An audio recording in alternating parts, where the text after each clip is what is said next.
The morning did not begin with thunder. It began with mist.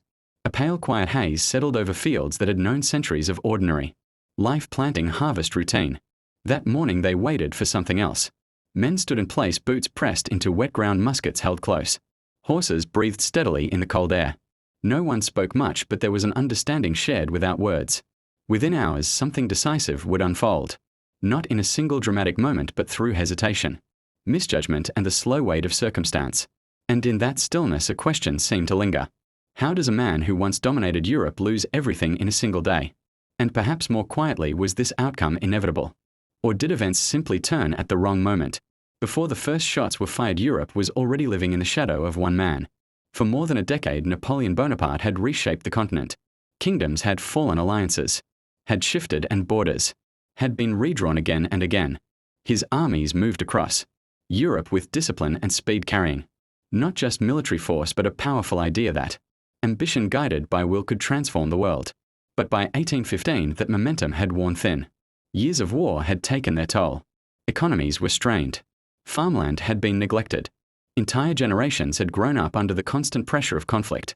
In France, Napoleon had once been celebrated as a symbol of order after revolution. Now many viewed his legacy with a sense of fatigue. He had already fallen once. In 1814. After a series of defeats, he was forced to abdicate and was sent into exile on the island of Elba. Europe for a moment believed the conflict was over. Monarchies were restored. Diplomats gathered in Vienna to rebuild stability and restore balance. They wanted peace. They wanted predictability. But Europe had rarely known lasting peace. And Napoleon had not accepted his final chapter. In March 1815 he left Elba and returned to France. He did not arrive quietly. As he advanced, inland troops sent to stop him instead joined his side. Communities that had once feared him now welcomed him. Within weeks he entered Paris without resistance. Power had returned to him almost as quickly as it had been lost. For many it felt improbable. A reversal of fate. But this time Europe responded without hesitation. There would be no negotiation. No compromise. Britain, Prussia, Austria, and Russia declared him an outlaw and moved to act immediately. They would not allow him time to rebuild. Their objective was clear: end his rule permanently. Napoleon understood the situation. He could not face all of Europe at once. His only realistic option was speed. Move quickly, divide his opponents and defeat them before they could combine their forces. It was a calculated risk. He moved north toward present-day Belgium, where two key armies were forming. One, led by the Duke of Wellington, represented a coalition of British, Dutch, Belgian, and German troops. The other, under the Prussian commander Blücher, was assembling nearby. If Napoleon could separate them and defeat each in turn, he might still regain control. The plan depended on timing, on coordination, on precision. But timing once disrupted is difficult to recover. The night before the battle, heavy rain fell across the region. By morning the ground had changed. Roads turned to mud. Movement slowed. Artillery, which depended on mobility, became harder to position effectively. Cavalry charges would lack speed and impact. Every decision would carry added difficulty. On June 18, 1815, the battlefield near Waterloo was uncertain in every sense. Napoleon arrived with confidence, but the years had changed him. At 46, he no longer carried the same physical energy that had defined his earlier campaigns. He was also dealing with illness, which may have affected his clarity and endurance. Still, his presence carried authority. His soldiers believed in him. Across the field, Wellington had taken a defensive position along a ridge. His army, though mixed in experience, was steady. He relied on discipline and positioning rather than bold maneuvers. Wellington understood something essential. He did not need to defeat Napoleon alone. He needed to hold his ground long enough for the Prussians to arrive. To the east, Blücher's forces were already moving despite recent losses. Their march would prove critical. Napoleon, however, could not be certain when or if they would reach the battlefield in time. That uncertainty shaped every decision that followed. The battle did not begin at first light. Napoleon delayed his attack, waiting for the ground to firm up. It was a reasonable decision given the conditions. But it came at a cost. Time once lost could not be regained. By late morning, the French artillery opened fire. The sound carried across the field, steady, forceful, and disorienting. Smoke began to spread, reducing visibility and adding to the confusion. Infantry followed, advancing in formation toward Wellington's line. The movement was steady, deliberate. Soldiers pushed forward. Despite resistance, despite terrain, despite growing uncertainty. At Hougoumont, a fortified farmhouse on the battlefield, the fighting became particularly intense. French forces attempted to capture it, recognizing its strategic value. British defenders held their position and the struggle continued for hours. It was close, controlled, and unyielding. This was not a sweeping maneuver. It was a sustained effort to hold or take ground. Elsewhere, French forces advanced toward the center. Columns moved forward under pressure, maintaining formation as they approached Wellington's ridge. But as they came within range, they were met with coordinated volleys from troops positioned behind cover. The effect disrupted their advance. Still they continued.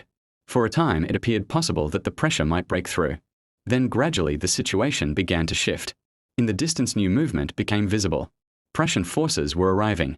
Napoleon responded by diverting troops to delay them, but the scale of their advance made containment difficult. As more Prussian units entered the field, the pressure on the French flank increased. The battle was no longer contained. It was expanding. Recognizing the urgency, Napoleon made a final decision. He committed the Imperial Guard. These were his most experienced soldiers, units that had remained reliable through years of campaigning. Their presence carried both tactical and symbolic weight. If they could break through, the battle might still turn.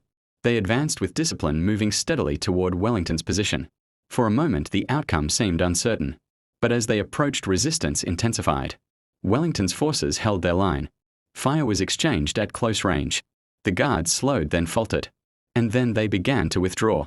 It was a turning point. The retreat of the Imperial Guard had a wider effect. Confidence across the French army began to weaken. Organization gave way to confusion.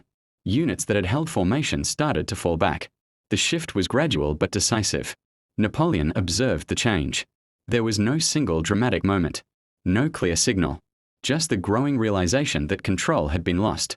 Across the field, individuals reacted in different ways. A young soldier moved quickly through the mud, uncertain where to go.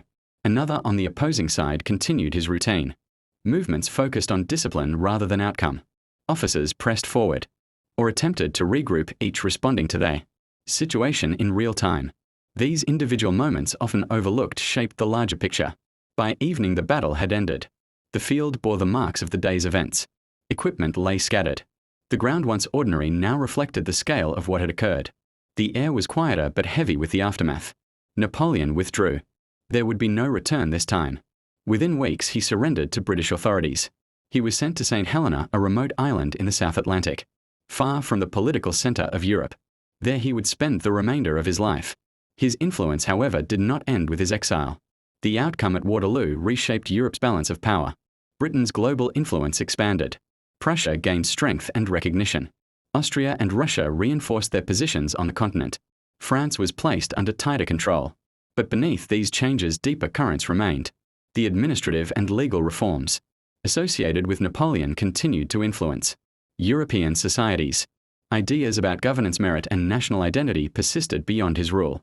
The Congress of Vienna sought to restore stability, but the conditions of the past could not be fully recreated.